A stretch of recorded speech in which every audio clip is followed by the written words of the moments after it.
Welcome to the Nürburgring in Germany. It's been a couple of weeks since I've posted here on YouTube, but I've certainly been busy. Last weekend and the weekend before that, I was at the 24 Hours of Le Mans, just as a fan, though there were some networking opportunities. Stay tuned to that. But I'm here speaking to you from Hyundai Hospitality here just outside of the final couple of corners here on the Nürburgring Grand Prix circuit. And Hyundai and Brian Herta Autosport were nice enough to invite me out to my first Nürburgring 24 Hours. And this is auto racing Disneyland. There's no doubt about it, although the roller coaster doesn't work. That's what everybody seems to be informing me of.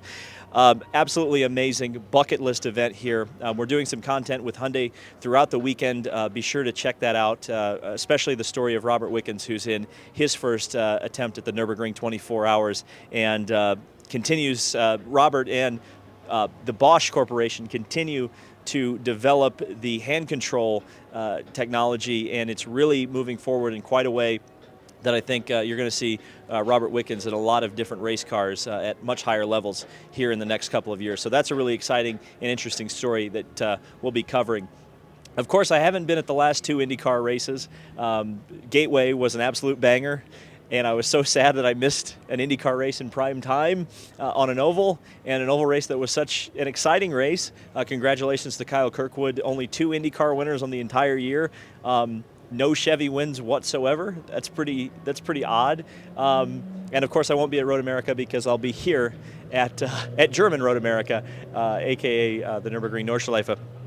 But because I'm not at the IndyCar races, or haven't been for the last 2 weeks, I felt like I needed to get some coverage going. So this week, Kyle, my cameraman, Kyle Cuthbertson, who you have seen and heard on this channel, and he's also my co-host on Unverified, he is going to Road America in my stead. And he went to the bullpen today, and he asked the IndyCar drivers to comment on the fact that I've decided to go to Europe instead of IndyCar races.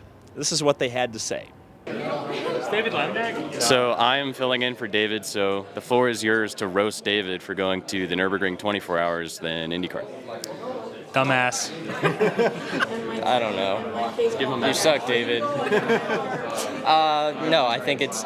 Honestly, I can't roast him because that's a pretty cool experience, and I hope to have that experience someday. Not as a fan, though. I'd love to race the Nürburgring. Love to do Spa, Le Mans, a lot of those big 24-hour races. It helps he's there with Brian Herta Autosport, right? Is he? Yeah. Oh, I didn't know that. What is he doing? He's in Germany for the Nürburgring 24 Hours. Sports car racing. All right, I guess if you've never been to the 24, you got to go once, so we'll give him a pass. That track's pretty cool. But yeah, hopefully he's eating a lot of brats. That's all I got to say. Well, David, I'm very disappointed in you. Road America is the national park of speed, so how unpatriotic of you for going to the Nürburgring, but hope you're still enjoying it.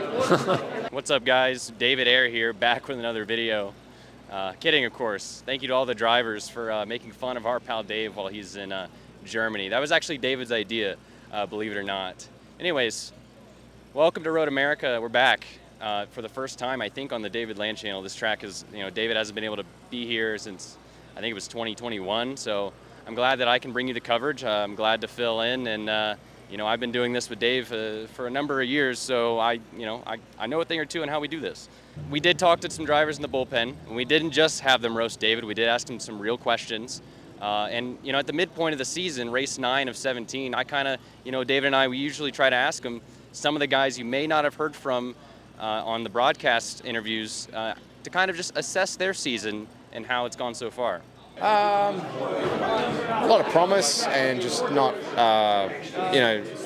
one luck, execution, everything that just hasn't gone our way. But I feel very positive with everything. Honestly, I feel like from a driving perspective, I've been driving really well. I've made a couple little mistakes that have had massive consequences, like Indy, like Detroit, like just making slight misjudges, and but the pace is there. So the best thing, I'd rather be that way. Like I'd rather be, fast and shit happens. That's just how it is. So yeah. Is it already halfway? Oh man. Highs and lows, for sure. I think that this year we've definitely shown more promise from time to time, and I think that that's kind of the ideal, right? You want to see the potential really come true, but our lows seem like they've been lower. So we've turned it around, like in weekends like Detroit, where we started off really, really rough, and then we actually had a really good car for the race. So I think that as we grow through the season, it's going to continue to get better, and then hopefully next year we can learn from that as well. Yeah, it's been good so far. 4 top 10s in 8 races Yeah. so First far. time since Ferrucci. And 2 DNFs, unfortunately. Some bad luck, engine issues in Detroit. But yeah, after a really good start, I'm having a lot of fun.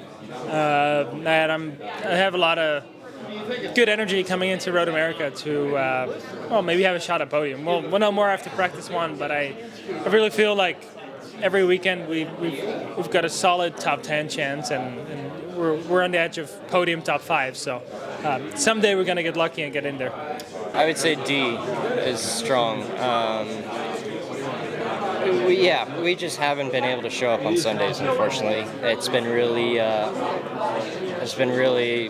hard, I think, for a lot of people. But we come to a race here that I guess I just got told I have the best qualifying and race finishing average in the field. So if that's show anything, it's a place that we can win at. I think we have the worst qualifying of 7th here. We have a worse race finish of 8th, and really it's strange to think that how have we not won here? So that's kind of the goal this weekend.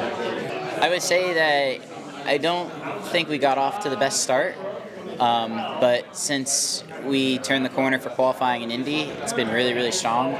Obviously we lost 26 points through Detroit, which is a bummer because pretty sure we'd be well inside the top 10 of the championship right now, but I love a challenge, and I'm going to try everything I can to get all those points back. So would like to get back there by the end of this weekend in mid-Ohio, and obviously we're going into Iowa, so hopefully we could get our first win here in the next span of 4 or 5 races.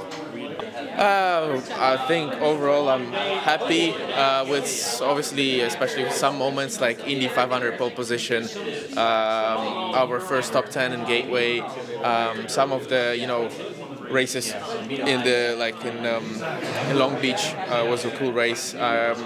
So there were definitely some highlights of that.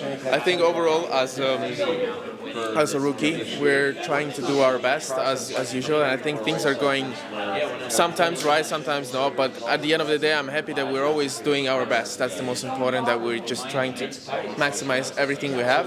And honestly, I'm happy how we've started.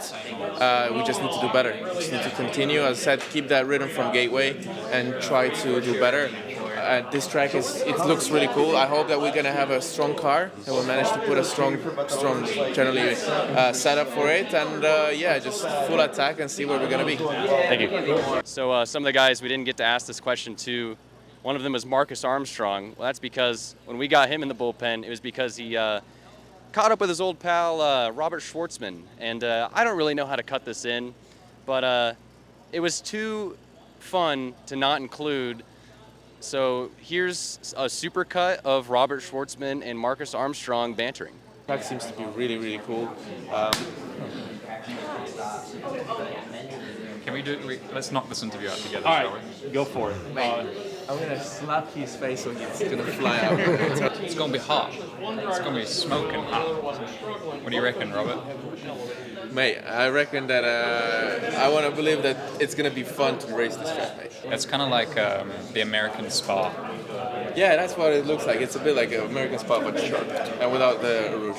Yeah, my fuel ended up, and he overtook me in the last corner. It was just like, Yeah, I was chasing this red car down for the entire last stint, and I was like, ugh, come on. And then boom, yeah, it was runs out of fuel at the last corner. I was like, yes. I was like, no, but I managed to pass the line. Like I was a bit like, McQueen in the first movie when he was just like. Did you have your tongue out? Yeah, a bit. I was just like, come on. But yeah, no, but still, it was fun. By the way, I forgot. What happened to you last year, mate, in the race, dude? What have you combined, mate? Mate, it was bad, huh? It was like. Well, Linus just braked so early, and I also kind of. You should ask Kyle actually, because he was on the outside. he was like bombing it around the outside, and he almost passed both of us because Linus was like super conservative on entry. In any case, I had some. Yes, I know, but You did it like a ballerina, like a synchronized. I know, and I kept my foot in it as well. I spun flat out. Anyway, I'm sorry. So obviously, I think the number one storyline and the thought in everybody's head going into this weekend is that even though Alex Palou has had two kind of rough races since the Indy 500, he's kind of the favorite this weekend. Now I say kinda, I mean he is the favorite this weekend. And we did get to talk to him. And I wanted to ask him, since we hadn't caught up with him since the 500. David got to interview him over Zoom, but I just kind of wanted to ask him, you know, what was it like winning the 500 and then going straight to Detroit the week after? I mean, we never really got to ask him that question, so here's what he had to say. At Detroit, yeah, I was like super tired. I was like very worn out. I was actually okay during the weekend. Like when I got there on Thursday, I was like completely dead. Then Friday, I was getting better, and by Sunday, I was okay because I was able to sleep a lot at the track. But then Gateway was actually fine. Like it was back to 100%. Like we got like a full week of just like a couple of interviews, but nothing crazy. So yeah, it was good. And now I'm great. So obviously, one practice session today, and I just have to get something off my chest. You know, spending the day here in Road America, I have to say, like we need to bring back 2 practice sessions on Friday. I felt like we sat around most of the day waiting. There was one Indy next session as well. I think one session on Friday for each class is a little too much to have everybody here on a Friday. But I digress. We also got some more thoughts from the drivers on cool suits, temperature, things of the like, because it is hot here in Road America. I did some research. The hottest race since the aero screen was 2020 at Texas. It was 100 degrees ambient, probably higher. And while it's not going to get that hot this weekend, it's going to be in the mid-90s, around 95. And that's only happened 2 to 3 times since the aero screen, really, where it's been this hot. 2022 Iowa, 2022 Nashville comes to mind of some of the hottest races. And this is actually going to be the hottest IndyCar race in history at Road America. It should be. I think 07 was probably the last time it was this hot, based off my research anyways. So in today's practice, obviously 2 spins. One of them came at the end of the session, right when everyone switched to reds. Everybody really, the times are a little deceiving because everybody switched to reds right at the end, and then there was a red flag for Rossi spinning. So we're still at a point today after Friday practice that we don't really know what the fall off's going to be. And obviously with the higher temperatures, that's going to probably throw a wrench into things on tire deg and driver deg. But we still don't really know what this race is going to look like come Sunday. And we'll have to wait and see for tomorrow. So, you know, thank David Land for letting me fill in and bring you this coverage from Road America. It's truly an honor and a privilege. And yeah, this has been Kyle Cuthbertson, and I will see you in the next video.